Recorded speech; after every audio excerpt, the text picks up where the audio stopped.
Mike weren't quite prepared to do the toast tonight because Mike's been extra busy. So I said, as not only Molly's favorite uncle, for those of you who haven't met yet, I'm Uncle Chuck, and her godfather, I thought I would jump in and do a little bit of toast tonight and not take up everybody's time tomorrow, because those of you who know me, this could get a little bit long. See, Molly has this wonderful effervescent personality that we all love about her, and now she's met her equal in so many ways in Mike. But her collection of children's books is really pretty eclectic and interesting, and I thought we'd add to that tonight, because 3 years ago it started out with this wonderful collection of children's books, because this is a children's classic called Are You My Mother? And a little bit of inside jokes here. You'll have to catch up with us tomorrow about this. But she was told that her grandma and grandpa were upstairs from this unit on Fort Myers Beach, and so she just probably went upstairs, didn't check with anybody about how many stairways she needed to go up, and probably barged into another little old lady's apartment and said, "Grandma, is that you?" "Oh, that's yes, it's me, sweetheart. Come on in." So she gets all the way into the condo, only to find out that even though this grandmother's back of her head looks the same as her grandmother, it is not her grandmother. So then my wonderful wife has been a first and third grade teacher for 35 years, made a whole new rendition called Are You My Grandmother? So that was the start of her collection, but now that she's met Mike, there's been a lot more things going on. Now we know that Molly is really a brilliant young lady, in that, you know, I couldn't begin to pass the boards for nursing, and yet she had this thing about trying to get to this place called Lionel Lakes via Montrose. And somehow this was all going to work out.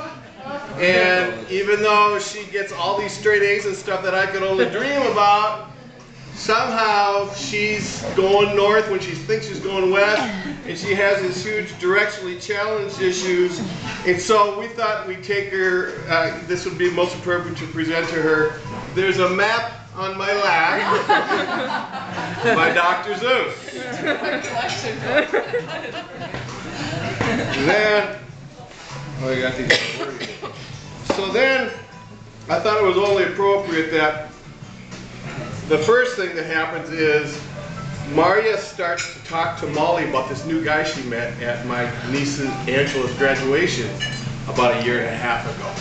And she starts saying how wonderful he is, and a great sense of humor, and just effervescent, and all these fun things we like to do. And Maria's just kind of nodding her head. Said, so you mean basically he's the male version of you, huh? And so then I didn't find out about that till a few months later, and it was really quite a shock, because we were at Blake Ziebel's wedding, and she's dancing with a strange man on the floor. Strange man. I mean, really strange as it turns out.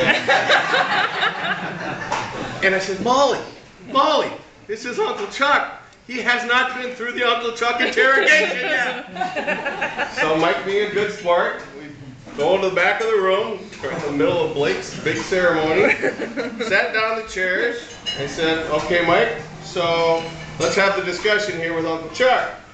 So how did you two meet?" He says, "We met in church."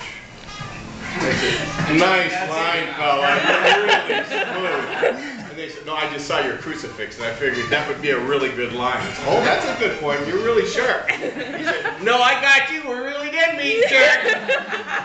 So he basically out-schmoozed the schmoozer, which I thought was pretty incredible.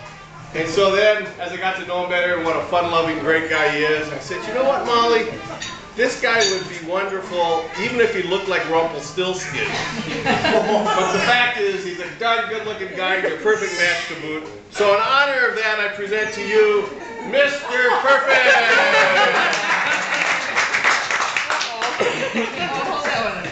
I wouldn't take that too seriously. Don't give me a microphone tomorrow. And this one we tried to fill out a little bit more today by heading up to Nelson's in Stillwater, because I wanted to find out how they would do this. Big, strong, husky guy like Mike and Molly kind of go along for the ride during this ice cream eating contest. How it was that they just couldn't eat 2.2 pounds of ice cream in less than 4.5 minutes. To what? 2.82. 2.82, whatever. But instead they let a 12-year-old beat them out. So for that we give you Curious George and his ice cream surprise. Now, here's one of my favorite stories. So not only is Mike so good that he manages to out-schmooze the master schmoozer, but he has the audacity to try to out-practical joke the master practical joker, his future brother-in-law, Jack. So, Jack's saying, you know, they're out at his farm and having a good time, and Molly and Mike, to their credit, got this great prank figured out, how they're going to pretend like Mike's proposing to Molly. And so Jack walked right into the trap and said, you know, Mike, you know, let's think a little slow here. Why don't you entertain us with something? So Mike said, yeah, I can do that. So he goes up to Molly, who's in the kitchen chopping onions or something, and says, gets down on his knees and says, say what you said. Molly, from the moment I met you, I knew I wanted to spend the rest of my life with you. Or something. I can't remember. That's good. And? Will you marry me? Will you marry me? Oh yeah, that's the important part. And you said? I can't believe you're doing this. I'm so embarrassed. And takes her pudding over her head, smooshes the thing, and walks out. And Jack is so busted! Does the expression hook, line, and sinker mean anything to you? So, what's that TV show where they do the gags and they, you young guys know that? Huh? Yeah, anyway, so, yeah, that one. Punk, yeah. So he was Major Punk, but the best part is Jack's father-in-law, who is this brilliant engineer named Tom Kearns, is watching this whole thing unfold. And he just put his head in his hands and said, what an idiot. So, to that we give you a little helpful hint, and we have you the latest edition of Engagement 101. Hopefully you're not going through this process again. But A little late for that one. a little late, but we figured you needed a lot of help. So we're going to shift gears here a little bit and switch seriously because we know how much we love you guys and we're so excited for your big day. And a lot of special things about both of these two. But I love the part about that, and this is particularly timely with wonderful Bob Torbeck and Sandy and Clyde. I got to know just a little bit about them at the memorial service. And so with your father passing away and my father passing away a couple months ago, my dad used to always say about Molly, she's just always so happy. It's just so fun to be around. And so I thought it was so appropriate that Molly was actually the last one to make my dad laugh. And less than an hour before he passed away, and she was saying something special to him and said, so Grandpa, you need to do this. And she said, oops, I mean Mr. Grandpa, which was a beautiful, endearing term that they had. And so that made him laugh.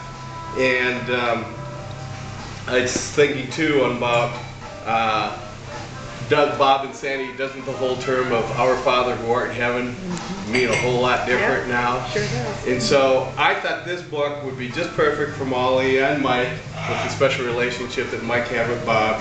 The book's called Just Mr. Grandpa and Me. Then lastly, see, my sister has this thing where she had to grow up with me. And so for some reason she's kind of paranoid about what I might be up to. And last week she called me, which was her first mistake. She said, I said, well, gee, it's funny you should call because I happen to be over at Eden Prairie Center getting things ready for the Godfather toast that I just imposed myself on. In case you didn't notice, there's usually not a Godfather toast, but we made one up.